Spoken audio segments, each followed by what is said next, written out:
Marxism and Marxist literature spread very early. In fact, the first translation of Marx's principal work, Capital, or Das Kapital in German, was in Russian.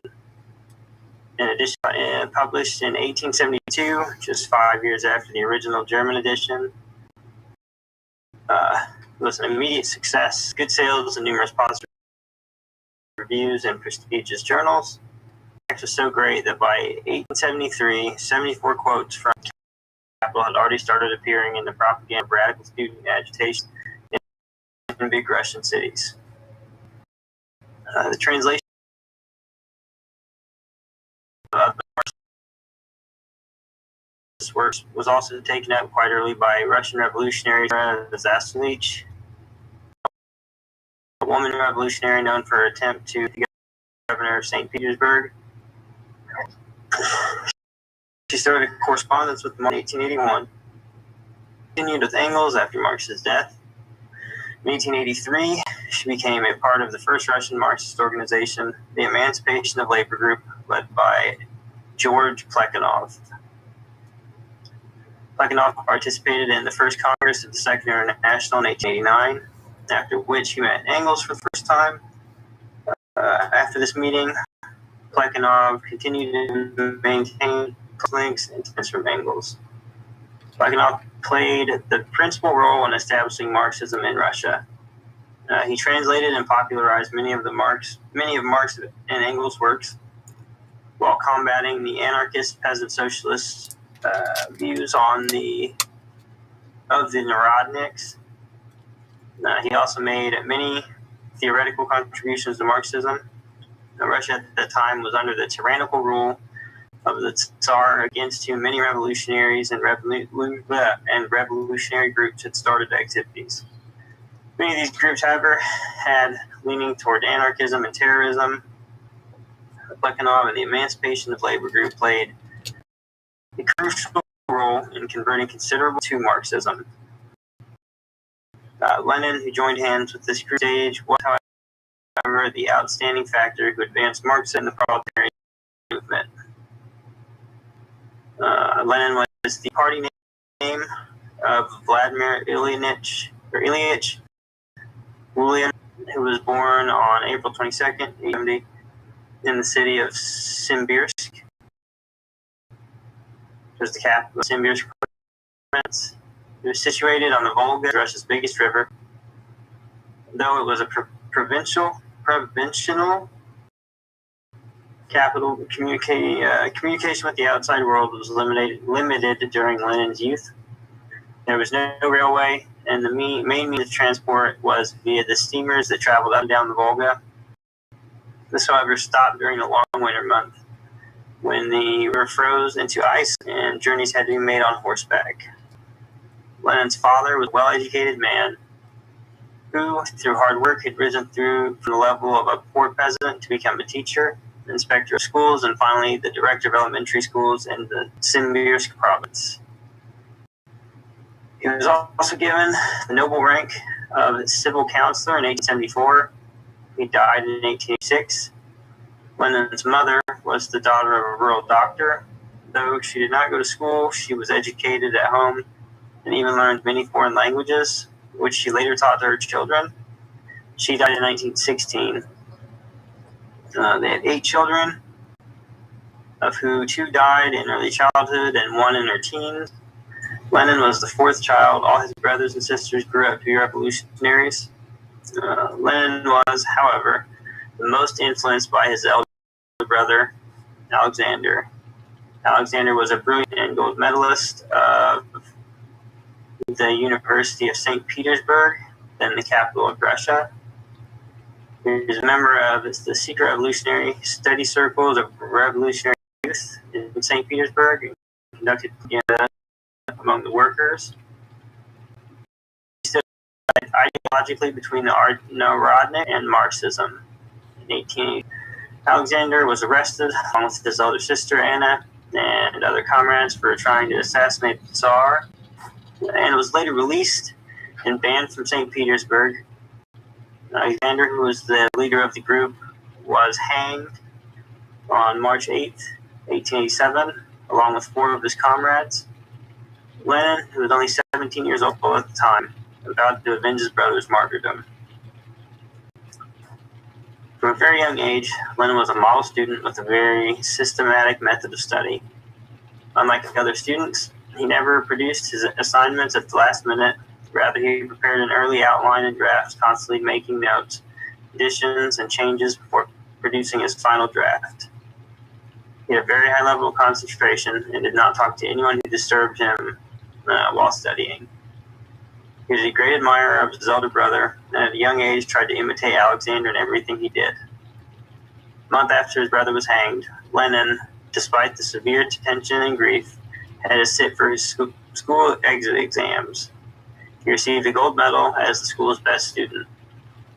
Despite the gold medal, Lenin could not get admission in either St. Petersburg University or Moscow University because he was the brother of a known revolutionary. He finally gained admission to Kazan. However, he was expelled from the city of Kazan for participating in a demonstration against new regulations limiting the autonomy of universities and the freedom of students. The police officer who escorted him to the city limits tried to convince the young Lenin that he was up against a wall. Lenin, however, replied that the wall was a rotten one, which would crumble with one. Next year, 1888, Lenin was allowed Lenin was allowed to return to Kazan, but he was not given admission into the university. It is then that he started attending one of the secret Marxism study circles. During this period and later, when the family moved to another province of Samara, Lenin spent a large amount of time in reading and studying.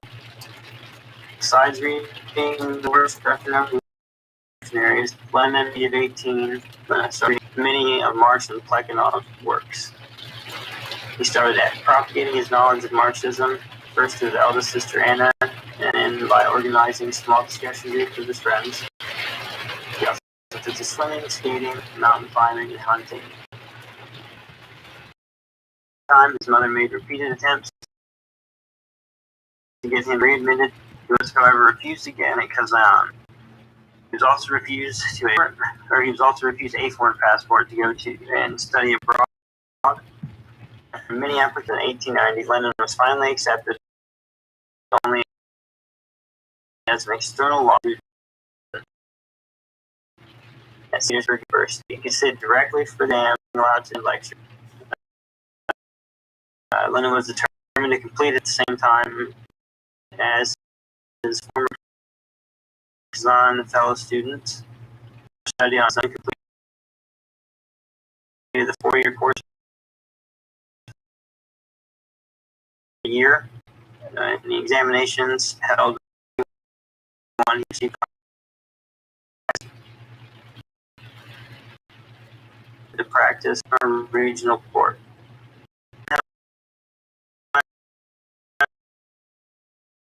However, he's interested in his law practice.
friendship to love.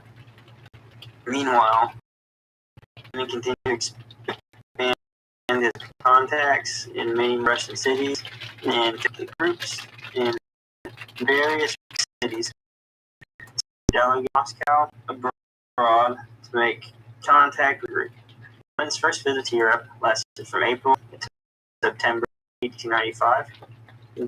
During this period, he met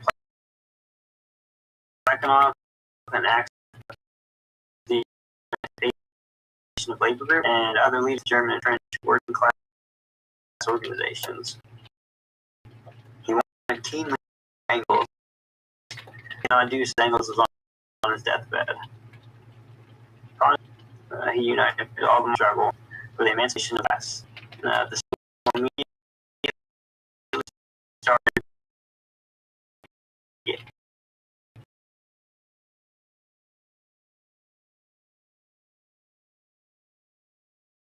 Through the help of an informer, keeping a close watch on Lenin, finally managed to arrest him along with proof.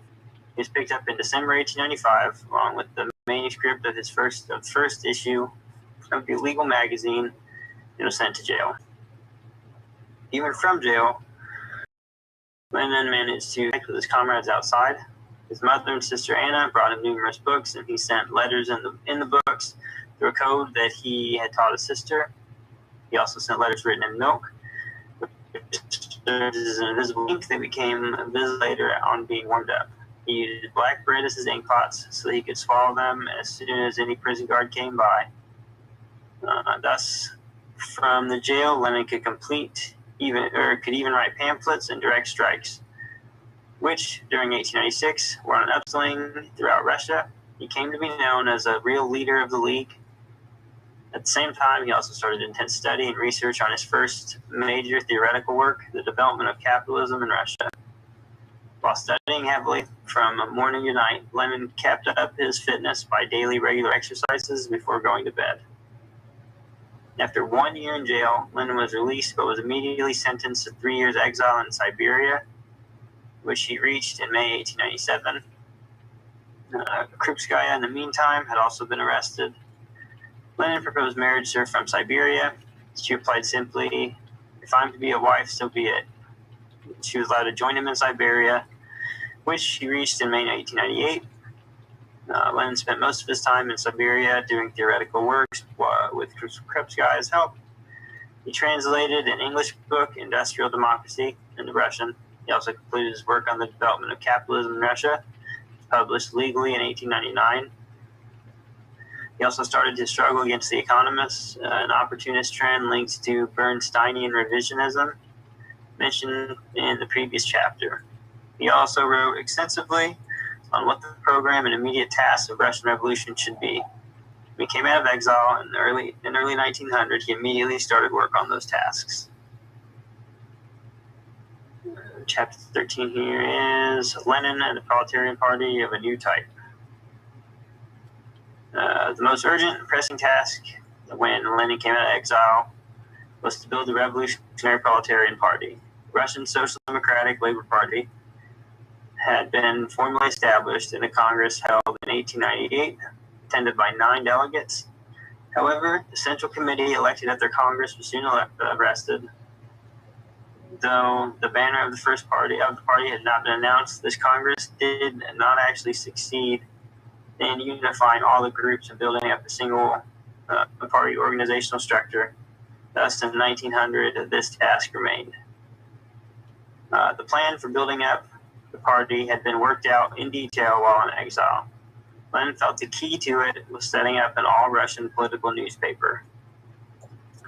Lenin proposed that the only way of politically and organizationally uniting the scattered Marxist study circles, groups, and organizations was through a political newspaper. This newspaper would be able to link politically all the varied cells throughout Russia by presenting the correct lines and immediately fighting all opportunist deviations. At the same time, the most difficult task of secretly distributing an illegal paper would by itself create an underground organization trained in facing the repressive Russian secret police. Excuse me. Lenin wanted to first bring this plan into action before the calling of a party congress, because it was also first necessary to defeat the opportunist and revisionist trends that had raised their heads in the movement in the preceding years. Lenin's plan was first discussed with and approved by the League of Struggles in various Russian cities at a conference of Social Democrats, which he arranged to discuss this plan. His principal associates in this plan were Martov and Patrusov, members of the Central Group in St. Petersburg who had been arrested and sent to Siberia at the same time as him. The plan was to publish the paper from abroad, as it was too dangerous to publish it within Russia. Lenin also planned for this purpose to unite with Plekhanov's Emancipation of Labor Group, which already existed abroad. The editorial board was to consist of 6 members, 3 from the Emancipation Group, 3 from Russia, Lenin, Martov, and Patrusov. After making all the arrangements, the first issue of the paper came out in December 1900. It was called the Iskra, meaning spark. Its title page carried the words of the first Russian bourgeois revolutionaries in 1825, "The spark will kindle a flame." Iskra was printed in various countries at various times, Germany, England, and Switzerland. It was never sent directly to Russia, but went by extreme roundabout routes until they reached secret Iskra committees within Russia. The distributors had an extremely difficult task avoiding the secret police, and if Iskra smugglers were caught, they were straightaway exiled to Siberia.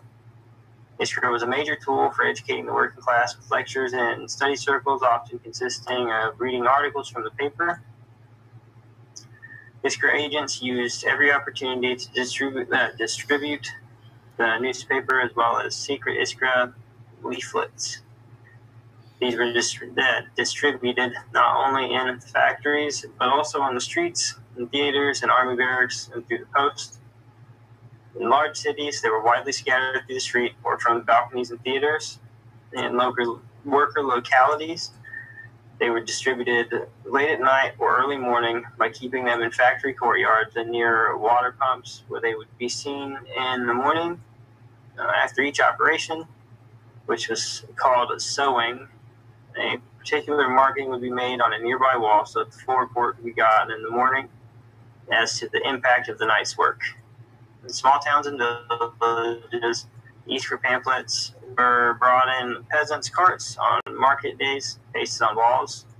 All this was dangerous work, as discovery meant immediate arrest and the possibility of banishment to Siberia. Comrades involved in this work slowly started building up into a team of professional revolutionaries, on the basis of whom Lenin planned to build the proletarian party. As to the structure and composition of the party itself, Lenin believed that it should consist of 2 parts. A close circle of regular cadres and leading party workers, chiefly professional revolutionaries, that is. Party workers free from all occupation except party work and possessing the necessary minimum of theoretical knowledge, political experience, organizational practice, and the art of facing and fighting the Tsar's police. And B, a broad network of local party organizations and a large number of party members enjoying the sympathy and hundreds of thousands of working people. As the process of building succeeded through the help of Lenin gave action to this process through his articles and books. Significance, or where to begin, what is to be, and letter on a comrade on organizational questions. In these works, he laid down the ideological and organizational basis of the proletarian party. Besides the organizational questions, a major battle waged by Lenin was the first fight against the economists, who wanted to restrict the Social Democratic Party merely to the economic struggle of the workers. They had grown in strength in Russia during Lenin's period in exile, and Lenin realized that economism had to be ideologically defeated before the convening of the party Congress. He launched a direct attack on them, particularly through his book, What Is to Be Done. Lenin exposed how the economists' views meant bowing to the spontaneity of the working class movement and neglecting the role of consciousness and the leading party. Showed how this would lead to slavery of the working class to capitalism, while mouthing Marxism, the economists wanted to convert the Revolutionary Party into a party of social reform. Lenin thus showed how the economists were actually Russian representatives of the opportunists of Bernsteinian revisionism. Lenin's book, which was widely distributed in Russia, succeeded in decisively defeating economism, thus laid down the principles which later became the ideological foundation of the Bolshevik Party.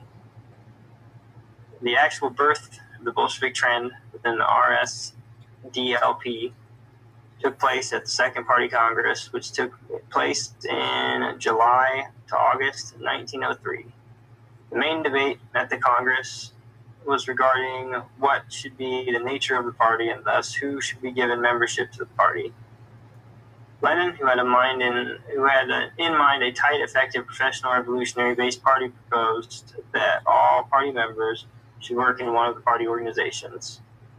Martov, on the other hand, had as his model the loosely functioning legal parties, which had become common in the Second International at that time. He thus proposed loose criteria for membership, to also allow anyone who accepted the party program and supported the party financially to be eligible for party membership. He thus was ready to give party membership to any party sympathizers. In the vote on this point, the majority was with Martov. However, later, when some opportunist sections wanted the Congress, the majority came on Lenin's side. This was reflected in the elections to the Central Committee and Editorial Board of Iskra, which went according to Lenin's proposals. Differences between the two groups, however, remained strong and continued even after the Congress. From that time, Lenin's followers, who received the majority of votes in the elections at the Congress, have been called Bolsheviks, which means majority to the Russian language, or in the Russian language. Lenin's opponents, who received the minority votes, have been called Mensheviks, which means minority in the Russian language.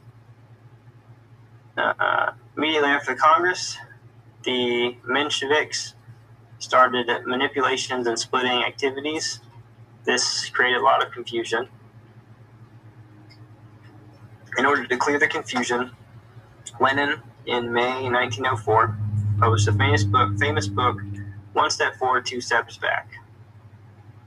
He gave a detailed analysis of the intra-party struggles both during and after the Congress, and on that basis explained the Proletarian Party's main organizational principles, which later came to form the organizational foundations of the Bolshevik Party. Circulation of this book brought the majority of the local organizations of the party to the side of the Bolsheviks. However, the central bodies, the party organ, and the central committee went into the hands of the Mensheviks, who were determined to defeat the decisions of the Congress. Bolsheviks were thus forced to form their own committee and start their own organ. Both groups also started making separate preparations for organizing their own Congress and conferences. These were held in 1905. The split in the party was complete. Foundations, however, had been laid for the building of the true revolutionary party, the proletarian party of a new type. The Russian bourgeois revolution in 1905, development of proletarian tactics. The period of the split in the RSDLP came at the beginning of a period of major change in the world situation. The long 35-year gap of peace in Europe between the main capitalist countries was broken with a series of wars. The age of imperialism had dawned, and new imperialist powers started fighting to capture and expand markets. They entered into a number of regional wars. An important war among these was the Russo-Japanese War of 1904-05. These regional wars were only a way by imperialist powers were preparing themselves for the devastating World War I of 1914 to 18 for the redivision of the world. The same period was also a period of new upsurge and revolutions. The main source of these revolutions was now not Europe, but Asia. First of these revolutions, the first of these revolutions, the Russian bourgeois revolution of 1905, which was followed by the Turkish, Persian, and the Chinese bourgeois revolutions. The most important of these revolutions, from the point of the role of the proletariat and the movement and the development of Marxist revolutionary tactics, was the 1905 Russian Revolution. Its starting point was the Russo-Japanese War. The Russo-Japanese War, which started on 8th February 1904, ended in defeat for the Tsar and a humiliating peace treaty August 23rd, 1905, adopted a clear revolutionary standpoint to the war, opposed to their own government, and opposed to any false notions of nationalism or patriotism. The perspective was that the defeat of the Tsar would be useful, as it would weaken Tsardom and strengthen the. This is actually what happened. The economic crisis of 1900 to 1903 had already aggravated the hardships of the toiling masses. The war further intensified this suffering as the war continued and the Russian armed forces faced defeat after defeat. By the people's hatred for the Tsar increased. They reacted with the Great Revolution of 1905. The historic movement started with a big Bolshevik-led strike of the oil workers in Baku in December 1904. This was the signal for a wave of strikes and revolutionary actions throughout Russia. In particular, the revolutionary storm broke with the indiscriminate firing upon and massacre of a demonstration of unarmed workers on January 22nd, 1905 in St. Petersburg. The Tsar's attempt to crush the workers in blood response from the workers.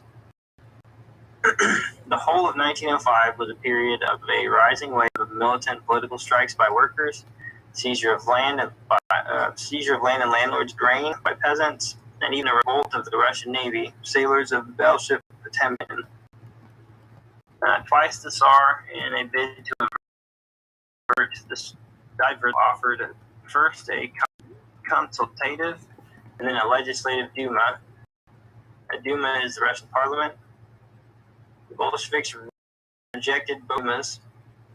The Mensheviks decided to participate. High tide of October and December 1905. Proletariat, for the first history, set up Soviets of worker deputies, which were assemblies of delegates from all mills and factories. These were the embryo of revolutionary power and became the model for the Soviet power set up post-revolution in 1917. With all Russia political strike in October, revolutionary struggles went on rising until it led armed up risings in December in Moscow. These nationalities throughout the country were brutally crushed, after which the tide of the revolution started to recede, however, not yet crushed, and the workers and revolutionary peasants retreated slowly, putting up a fight. Over 1 million workers took part in the strikes in 1910 and 740,000 in 19. The peasant movement in about half of the districts of Tsarist Russia in the first half of 1906, about 1/5 in the second half of the year. The rest of the revolution had, however, passed. On June 3rd, 1907, the Tsar effected a coup, dissolved the Duma that he had created, and withdrew even the limited rights he had been forced to grant during the revolution. Intense repression under the Tsarist Prime Minister Stolpin, called the Stolypin reaction, set in. It was to last until the next wave of strikes and political struggles in 1912. Though the 1905 revolution was defeated, it shook the very foundations of Tsarist rule. It also, in a short space of 3 years, gave the working class and peasantry a rich political education. It was also the period when the basic correctness of the revolutionary understanding regarding strategy and tactics of the proletariat. It was in the course of this revolution that the Bolshevik understanding regarding the friendships or friends and enemies of the revolution and the forms of struggle and forms of organization was firmly established. The Bolsheviks and Mensheviks had an opposite understanding of all the above questions. The Mensheviks' understanding was that the reformist and legalist understanding that had then grown common in many parties in the Second International. It was based on the understanding that the Russian Revolution, being a bourgeois revolution, had to be led by the liberal bourgeois. Therefore, the proletariat should not take any steps that would frighten the bourgeoisie and drive it to the arms of the Tsar. The Bolshevik understanding, on the other hand, was that the revolutionary understanding that the proletariat did not rely on the bourgeoisie to lead the revolution, but would have to itself take up the leadership of the revolution. It was on this revolutionary basis that the Bolsheviks developed their understanding of all the important strategic and tactical questions of the revolution. Thus, the Bolsheviks called for the extension of the revolution and the overthrow of the Tsar through armed uprising. The Mensheviks tried to control the revolution within a peaceful framework and attempted to reform and improve the working class, the isolation of the liberal bourgeoisie, and a firm alliance with the peasantry. The Mensheviks accepted an alliance with the leadership of the liberal bourgeoisie and did not consider the peasantry a revolutionary class with which to be allied. The Bolsheviks were ready for the participation of a provisional revolutionary government to be formed on the basis of a successful people's uprising and called for the boycott of the Dumas, or by the Duma offered by the Tsar. The Mensheviks were ready to participate in the Duma and proposed to make it the center of the revolutionary forces of the country. The Menshevik understanding was a reformist trend. In fact, the Menshevik understanding was representative of the understanding of the main leading parties of the Second International at that time. Their stand was basically supported by the leaders of the International. Thus, Lenin and the Bolsheviks were not only fighting the reformism of the Mensheviks, but also the reformist understanding that then dominated the so-called Marxist parties of the International. Lenin's formations were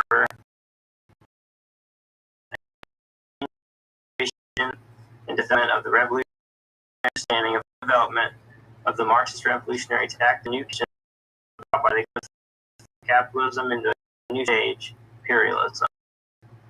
Lenin published tactics in his various writings during the course of the revolution, and particularly in his book, Two Tactics of Social Democracy Revolution. This book, written in 1905, after the Bolsheviks and the Mensheviks, is in strategy and tactics proposed by the two. The fundamental tactical principles presented by Lenin and other works were: one, the main tactical principle running through all Lenin's writings is that the proletariat can and must be the leader of the bourgeois democratic revolution. In order to do this, two conditions were necessary. Firstly, it was necessary for the proletariat to have an ally who was interested in decisive victory over tsardom and who might be disposed to accept the leadership of the proletariat. Lenin considered the peasantry to be such an ally. Necessary that the class that was fighting the proletariat for the leadership of the revolution and striving to become its sole leader would be forced out of the arena of leadership and isolated. Lenin considered the liberal bourgeoisie to be such a class. Thus, the essence of Lenin's main tactical principle of the leadership of the proletariat meant the policy of alliance with the peasantry and at the same time policy of isolation of the liberal bourgeoisie. Two, in regards to the form of struggle or forms of organization, Lenin considered the most effective means of overthrowing tsardom and achieving a democratic was a victorious armed uprising of the people. In order to bring this about, Lenin called for mass political strikes and the arming of the workers. He also called for achieving the 8-hour working day and other immediate demands of the working class in the revolution. By disregarding the authorities in the law, he called for the formation of revolutionary peasant committees to bring about other changes, like the seizure of land in a revolutionary way. These tactics of authorities paralyzed the Tsar's state machinery and released the initiative of the masses. It led to the formation of revolutionary strike committees in the towns, revolutionary peasant committees in the countryside, which later developed in the Soviets of workers' deputies and Soviets of peasant deputies. 3. Lenin further held that the revolution should not stop after the victory of the bourgeois revolution and the achievement of a democratic republic. He proposed that it was the duty of the Revolutionary Party to do everything possible to make the bourgeois democratic revolution continue into the socialist revolution. This gave concrete form to Marx's concept of uninterrupted revolution. These tactics became the basis for the Bolshevik practice during the following period. Finally led to the victory of the proletariat in 1917 workers' revolution and the establishment of the first workers' state.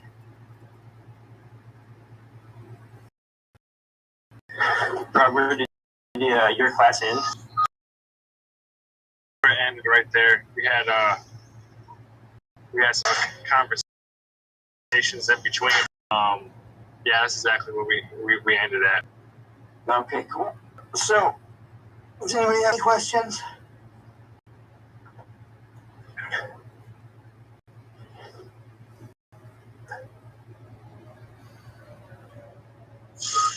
I want to highlight something, a couple things, and especially because I didn't get to really highlight it before. I mean, it's highlighted, but just to put it in another kind of context, right? Like, these were multiple different lines being pushed, right? Like political ideologies, the anarchists, and then you had like the more democratic socialists that thought like the law was going to help facilitate this revolution or something. Right? Lenin and the Bolsheviks carried that correct line from the beginning and until the end, as well as how they knew period of time to get to point A, point B, right? Where they had just small support, like everyone did, majority of people did, once a small group of people to a bigger group, more people started to gain support until finally they had the support of was able to get them, them into the revolution. I got an anarchist who wanted to just go and just kick it off and having the support of the man. Yeah, I'll send you that link right now. I'll drop it in the chat.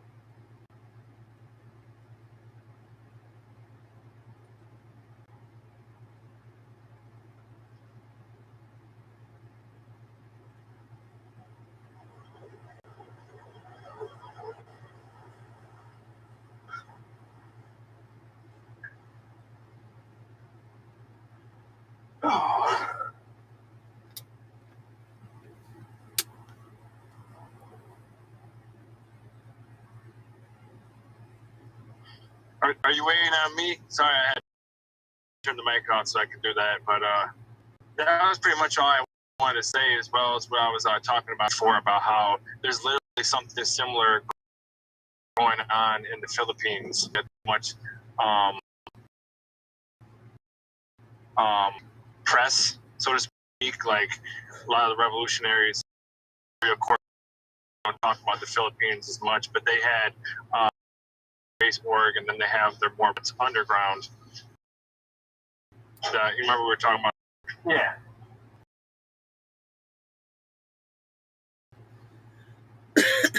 Yeah, I spent some time reading up on them again. About them, I realized like one more, a lot of work for like almost 6 decades.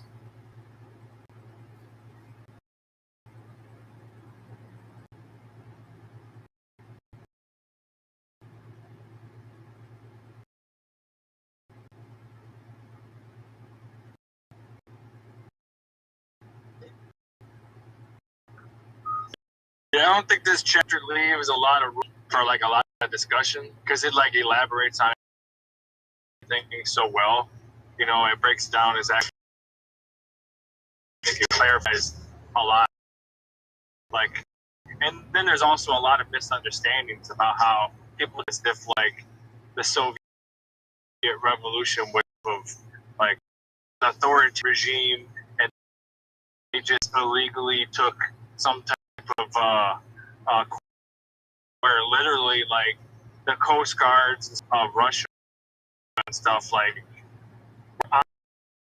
to the Soviet Union, the revolution or the Bolshevik revolution, but yeah, I know. I just wanted to highlight.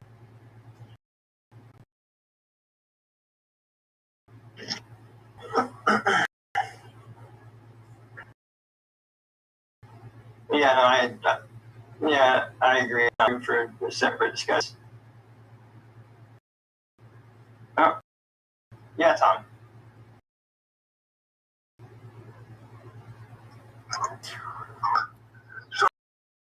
Social Democrats and anarchists claiming that the trade, and in a sense, it's true. They betrayed the bourgeois revolution by moving ahead to the socialist revolution. And these bourgeois parliament. That was the end all and be all of political liberation.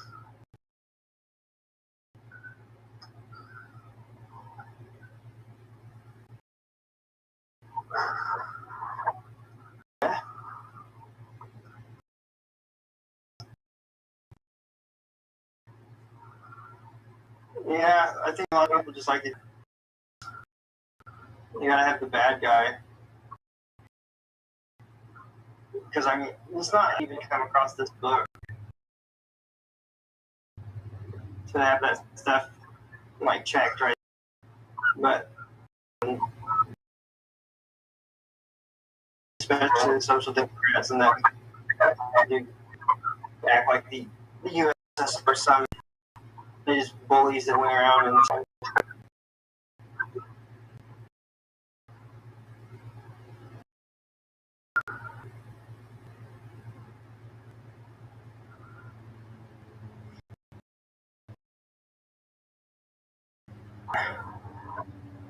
all right. If nobody has any direct questions, we just same time next week. Say 5. It was supposed to be 5 Eastern. That was my fault too. I'll make sure you guys aren't trying to figure it out.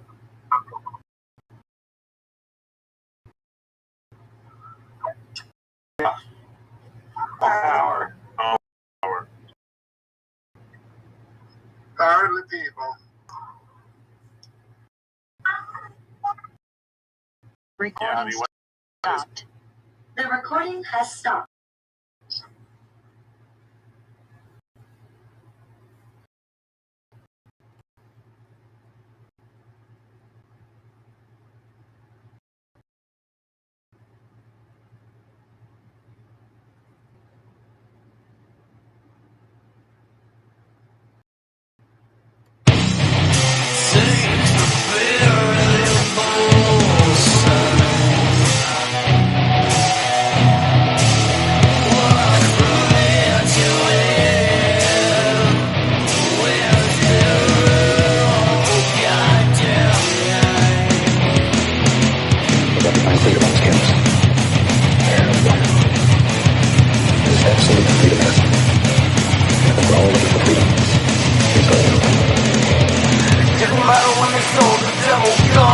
doesn't matter when the greed of strike.